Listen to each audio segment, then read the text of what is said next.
Concept of molarity, molarity और normality, हम तीनों की एक साथ बात करते हैं।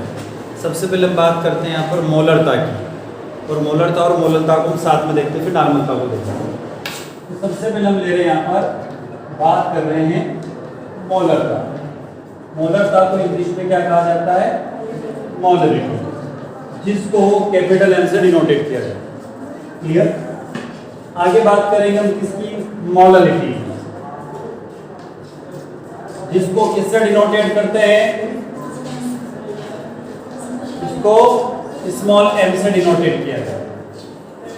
और फिर बात करेंगे हम लोग नॉर्मलता की, यानी कि नॉर्मलिटी, जिसको कैपिटल एन से डिनोटेट किया जाता है। ठीक है, तो तीनों को एक साथ पैरेलल समझते हुए चलते हैं। सबसे पहले बात करता हूं मोलरता की। इससे पहले वाली क्लास में हम लोगों ने पढ़ा था वैसे मोलरता को। तो मोलरता या मोलरिटी किसे कहते हैं? तो इसमें क्या बात आएगी? इसमें सीधी सी एक बात आएगी कि 1 लीटर बिलियन में उपस्थित किसकी संख्या? विलेय के मोलों की संख्या। ये बात आएगी इसके अंदर। क्या कह रहे हम लोग? 1 लीटर बिलियन में उपस्थित विलेय के मोलों की संख्या, इसको हम लोग क्या बोलते हैं? मोलरिटी या मोलरता कहते हैं। तो हम कह सकते हैं कि the 1 litre of the solution present number of mole of solute, उसको क्या कहा जाएगा? मोलरिटी कहते हैं। अब हम आते हैं मोलरता की तरफ आते हैं। तो क्या कहेंगे इसमें? 1 किलोग्राम क्या है? विलायक। 1 किलोग्राम विलायक में उपस्थित विलेय के मोलों की संख्या, ये कहेंगे हम लोग। क्या कह सकते हैं इसमें? तो 1 kilogram of solvent present in number of mole of solute, कितने सॉल्यूट प्रेजेंट हैं, उसको क्या कहा जाएगी? उसकी मोलरता या मोलरिटी कहेंगे। अब आता है नॉर्मलता की तरफ। नॉर्मलिटी की डेफिनेशन क्या है? नॉर्मलता की परिभाषा क्या है? बड़ी सरल सी परिभाषा नॉर्मलता की। क्या डेफिनेशन नॉर्मलिटी की? नॉर्मलिटी की डेफिनेशन बोलो। इसमें बात होगी ग्राम तुल्यांक की, ग्राम इक्विवेलेंट की बात होगी। क्या बोलोगे आप इसको जब हम ग्राम इक्विवेलेंट की बात करेंगे? तो ग्राम इक्विवेलेंट की बात करेंगे तो क्या कहेंगे? क्या लिखोगे? क्या डेफिनेशन रहेगी? 1 लीटर विलियन में उपस्थित,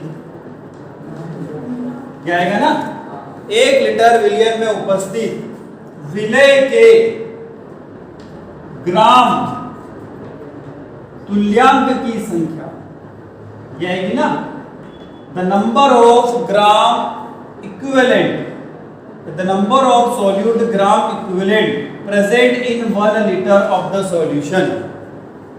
ठीक है, 1 लीटर सॉल्यूशन में कितने number of gram equivalent present है, वो क्या कहलाएगी? उसकी नॉर्मलिटी कहलाएगी। क्लियर हो गया? तो तीनों की एक डेफिनेशन होगी। मोलरिटी डेफिनेशन क्या है? तो मोलरिटी में 1 लीटर सॉल्यूशन में नंबर ऑफ सॉल्यूट, इसमें 1 किलोग्राम सॉल्वेंट में नंबर ऑफ सॉल्यूट, और इसमें 1 लीटर सॉल्यूशन में number of gram equivalent of solute. Clear है? तो इन तीनों को पैरेलल पढ़ते हुए चल रहे, साथ साथ में देखते हुए चल रहे। तो बड़ी सरल सी परिभाषा हो गई इसकी। तो ठीक है, अब बात करते हैं हम इसके फार्मूले की तरफ चलते हैं कि इनके सूत्र क्या है।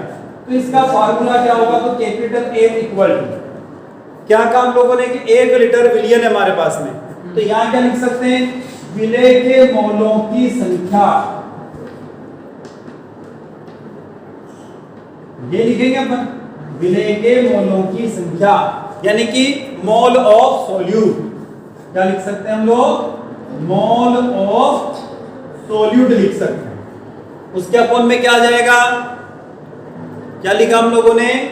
विलियन का लीटर में आयतन, विलियन का लीटर में आयतन, इस तरीके से लिख सकते हैं, यानी volume of solution is 1 litre. ठीक है, अब हम आगे किसकी तरफ, मोलरिटी की तरफ आगे, तो स्मॉल m इक्वल, अब क्या लिखेंगे, बात तो यही होगी, तो विलय के मोलों की संख्या यहां भी आएगा, तो विलय के मोलों की संख्या, the number of mole of solute, उसके अपोन में क्या लिखोगे, क्या लिखोगे, विलायक का क्या है, 1 किलोग्राम में द्रव्यमान, आयतन तो आएगा नहीं, ठीक है ना, तो यहां क्या लिख दोगे, mass of the solute, sorry mass of the solvent in 1 kilogram. Clear है, अब इसकी तरफ आ रहे नॉर्मलिटी की तरफ, तो क्या लिखोगे, कैपिटल N इक्वल, वापस लाइन सब में कॉमन है, तो इसमें लाइन थोड़ी सी बदलेगी, क्या बदलेगी, विलय के ग्राम तुल्यांक में इक्विवेलेंट लिखा ना, विलय के ग्राम तुल्यांक, यानी कि क्या लिखेंगे, number of solute in gram equivalent by, ये पहली लाइन आ जाएगी, विलयन का लीटर में आयतन। ठीक है, तो volume of solution in litre. Clear है, अब हम चलते हैं इसके मेन फार्मूले की तरफ, जिसके द्वारा हम क्या कर सकते हैं, न्यूमेरिकल को सॉल्व कर सकते हैं। अब इसका मेन फार्मूला क्या है, तो देखो इसका मेन फार्मूला है कैपिटल M इक्वल, सरल सा फार्मूला, वैसे मैंने आपको पहले बता दिया, क्या है, small w into 1000 capital W into V। ठीक है, कौन सी टर्म क्या डिस्कस करेंगे बाद में, यहां पर स्मॉल m इक्वल, यहां पर वापस स्मॉल w इंटू 1000, यहां पर capital W into capital M, यहां पर आ रहा है नॉर्मलिटी के पास में, तो कैपिटल N इक्वल टू क्या लिखोगे, यहां क्या जाएगा, W की जगह ग्राम इक्विवेलेंट, ठीक है ना, क्या लिखोगे, ग्राम इक्विवेलेंट, ये लिखोगे क्या, कि W आएगा, यहां पर भी आएगा, तो small w into 1000 by capital W into E। Clear, ये तीनों के फार्मूले, बताओ अभी कौन सी चीज है, इन तीनों फार्मूले से हम क्या करेंगे, न्यूमेरिकल को सॉल्व करेंगे। अब तीनों में W क्या है, स्मॉल w देखो, आप तीनों में क्या कॉमन दिख रहा है, एक ये कॉमन है, ठीक है, तो स्मॉल w क्या है, ये तीनों में एक जैसा ही है, क्या लिखोगे, वेट ऑफ सॉल्यूट, हिंदी में लिखना चाहो तो विलय का भार, तीनों के अंदर एक ही चीज है, क्या है, विलय का भार, तीनों के अंदर। आगे इसके अंदर कैपिटल W लिखा होगा, क्या ये, वेट ऑफ सॉल्वेंट, ठीक है ना, सॉरी वेट ऑफ सोल्यूट, दोनों में, सॉरी एक मिनट, कैपिटल W क्या लिखोगे, क्या है कैपिटल W, किसकी बात हुई थी यहां पर, W क्या था, विलय का क्या था, भूल गए, अणुभार, याद नहीं रहा, एक दिन विलय का अणुभार, molecular mass of solute, V क्या है, वॉल्यूम यानी आयतन, किसमें, लीटर में, इधर आ गया, यहां पर W वही है, वेट ऑफ सॉल्यूट, विलय का भार, ये W ये विलय का अणुभार, और M क्या है, मास, मास है, ये किलोग्राम पे लिया ना, ये मास है, मास ऑफ सॉल्वेंट, और यहां पर आगे तो क्या है, W है, ये वेट ऑफ सॉल्यूट, ये क्या है, विलय का अणुभार, ये क्या है, इक्विवेलेंट वेट, और यहां पर W ना आते हुए क्या लिखना पड़ेगा, V यानी वॉल्यूम। अब हम चलते थोड़ा सा अलग की तरफ चलते हैं। यहां से क्या चल रहा है हम लोग, अब यहां से देखो, हम कह रहे हैं कि यहां से टेम्परेचर पर क्या इफेक्ट पड़ता है, हम लोगों ने पढ़ा भी। ये जो होती है मोलरता की बात हुई, मोलरता का तापमान पर प्रभाव पड़ता है क्या, हमने पढ़ा था। तो टेम्परेचर का इफेक्ट मोलरिटी पे पड़ता है। क्या पड़ता है, तुमने कहा था कि टेम्परेचर को जैसे जैसे बढ़ाएंगे तो उस सॉल्यूशन की मोलरिटी वैसे वैसे कम हो जाती है, ठीक है ना। क्योंकि हमने कहा था कि टेम्परेचर को इंक्रीज करेंगे तो वॉल्यूम इंक्रीज हो जाता है। तो विलयन का आयतन ताप बढ़ाने के साथ बढ़ जाता है। यदि आप टेम्परेचर इंक्रीज करेंगे तो वॉल्यूम भी क्या होगा, इंक्रीज हो जाएगा। इससे टेम्परेचर के कारण ही अफेक्ट हो सकती है, ठीक है ना। ये इस तरीके से होता है। अब थोड़ा सा आगे बढ़ते हैं इसमें। हमने कुछ और टर्म को डिस्कस किया था उस दिन। क्या डिस्कस किया था, देखो मैं बात करता हूं। उस दिन हमने यहां पर क्या कहा था कि यदि मैंने ऐसे कुछ लिख दिया, आपको दे दिया गया है 1m, ऐसा लिख दिया, ठीक है ना। फिर आपको लिख दिया गया है m/2, फिर लिख दिया गया m/10। इसका मतलब क्या होता है, लिख दिया गया भैया m/5। क्या मीनिंग है इनके, तो सबसे पहले बात करते 1m। 1m को क्या बोलेंगे, मोलर सॉल्यूशन। क्या बोलोगे आप इसको, मोलर सॉल्यूशन। m/2 को क्या बोलोगे, सेमी मोलर सॉल्यूशन। बात हुई थी ना उस दिन, सेमी मोलर सॉल्यूशन। m/10 को क्या लिखोगे, deci molar solution, deci molar solution. m/5 को क्या लिखोगे, 5 को क्या बोलते हैं हम लोग, पेंटा बोलते ना। 1 को मोनो, 2 को डाई, 3 को ट्राई, 4 को टेट्रा, 5 को पेंटा। तो इसको लिखेंगे पेंटीमोलर सॉल्यूशन। क्लियर है। तो आपको ये सब कुछ दे दिया गया। अब आपसे कह दिया कि भैया m/100 क्या होता है, तो बताया था मैंने आपको, सेंटीमोलर सॉल्यूशन, ठीक है ना। तो इस तरीके से हम बात कर सकते हैं मोलरिटी की, इनके किस तरीके से इनको लिखा जाता है। चलो आगे बात करते हैं। इसी तरीके से क्या नॉर्मलिटी को भी लिख सकते हैं क्या, तो बिल्कुल साहब, नॉर्मलिटी के लिए भी ऐसे टर्म का इस्तेमाल किया जा सकता है, ठीक है। किसकी बात हो रही है, अपन नॉर्मलिटी की बात हो रही है, नॉर्मलता की बात कर रहे हैं। तो क्या नॉर्मलता के लिए प्रयोग कर सकते, तो बिल्कुल प्रयोग कर सकते हैं। अब उसके लिए क्या क्या टर्म होगी देखें।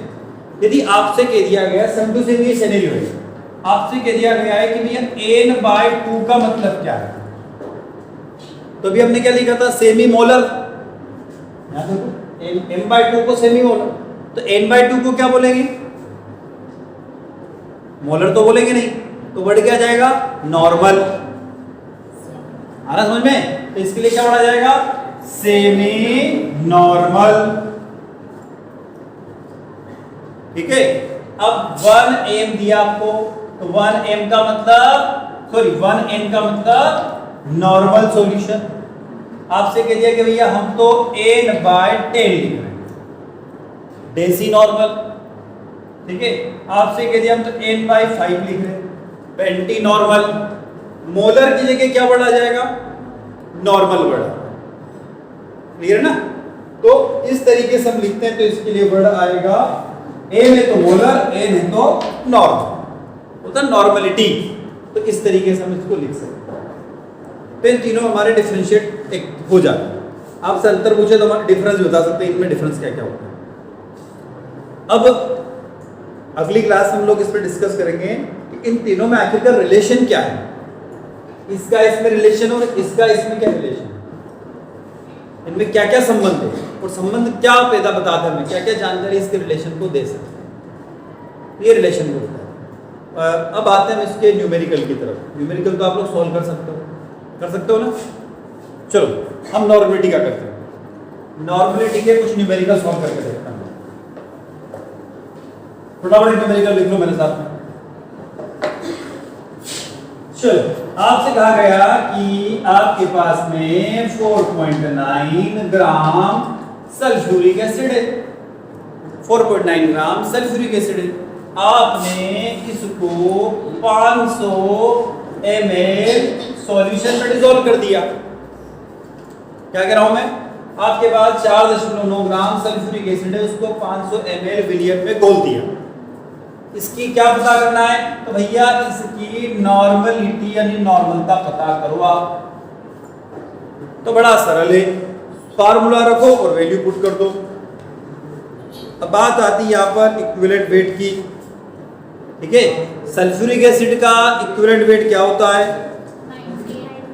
98 तो उसका मोलिकुलर मास होता है। सल्फ्यूरिक एसिड का मोलिकुलर मास कितना होता है? 98 होता है। अब आपसे कहा जाए भैया तुल्यांकी भार यानी इक्विवेलेंट वेट कैसे निकालोगे? तो इक्विवेलेंट वेट निकालने का बड़ा सरल सा सूत्र है। किसकी बात कर रहा हूं मैं? Equivalent weight. हिंदी में बोलो तो तुल्यांकी भार। निकालने का फार्मूला क्या है? तो बड़ा सरल सा सूत्र है। क्या फार्मूला है? तो इसका फार्मूला है, हिंदी में लिख रहा हूं फिर इंग्लिश में लिख दूंगा मैं, अणुभार यानी मॉलिक्यूलर वेट। ठीक है, बाय उसकी संयोजकता यानी कि वैलेंसी। अब बोलो सर कैसे निकलेगा? ठीक है, अब सबसे पहले तो H2SO4 का वेट कितना होता है, वजन कितना होता है, मॉलिक्यूलर मास कितना होता है। देखो हाइड्रोजन कितने हमारे पास में? 2। तो एक हाइड्रोजन का 1 प्लस 1 कितना हो गया? 2। हाइड्रोजन की बात होगी। सल्फर का परमाणु क्रमांक 16, परमाणु भार 32। एक ही है ना। ऑक्सीजन, एक ऑक्सीजन कितना होता है? 16। कितना ऑक्सीजन है? 4। 16 चौक 64, 64। टोटल वेट करेंगे तो 90 है। अब अणुभार तुम्हारा 98 है। सल्फ्यूरिक एसिड की वैलेंसी कितनी होती है? वैलेंसी 2। और कैसे देख लेते हैं। हमने लिखा H2SO4, इसको आप तोड़ दो, तोड़ोगे ना कैसे टूटेगा? 2H plus SO4 2 negative. कितने पॉजिटिव बने? नेगेटिव कितने बने? वैलेंसी इसको भाग दे दो, क्या आया? तो इसका इक्विवेलेंट वेट कितना आया? 49। वैल्यू रखो, सॉल्व करो, बराबर करो। तो कैसे सॉल्व करोगे वो भी बता देता हूं मैं। यहां से बड़ा सरल है। फार्मूला क्या था? N equal to small w into 1000 by E into V। ये फार्मूला था। W क्या है?